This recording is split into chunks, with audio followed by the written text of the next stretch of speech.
संगवारी हो आज होना है गाँव बहुत ये हरे चारमा से 8 किलोमीटर के अंदर और वहाँ है हम गरबा बिता और मोर बड़े भैया बने हैं और इधर दिखा तो जाते और संगवारी छोटे से ब्लॉग बनी मिनी ब्लॉग यहाँ ज़्यादा 1 मिनट के बनी। देखो पूरा हरा भरा पूरा अब मैं लिख सकता हूँ ये पूरा गंगरेल बांध जो हवे ना संगवारी एक छोर हरे मन पूरा से यहाँ आदमी मन खेती करते हैं अभी और जमकर उड़ीद बोए हैं दवा मन ये साइड गला उड़ीद है पूरा उड़ीद यही हरे के सोन की चिड़िया भारत लोग सोन की चिड़िया बोलते हैं संगवारी में। ये देखो जमखम उड़ीद पड़े हैं आप नज़दीक से दिखा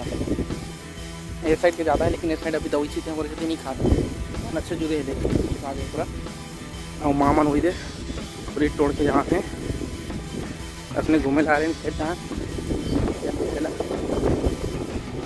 धान अभी निकले नहीं संगवारी तो संगवारी आज ब्लॉग छोटे से है और आज ब्लॉग में हम इंजॉय करते ना चुका है संगवारी और ज़्यादा से ज़्यादा सपोर्ट करो संगवारी को ताकि 1000 हो जाए हमारे सब्सक्राइबर। चलो बाय बाय टाटा राधे राधे जय हिंद जय भारत जय छत्तीसगढ़।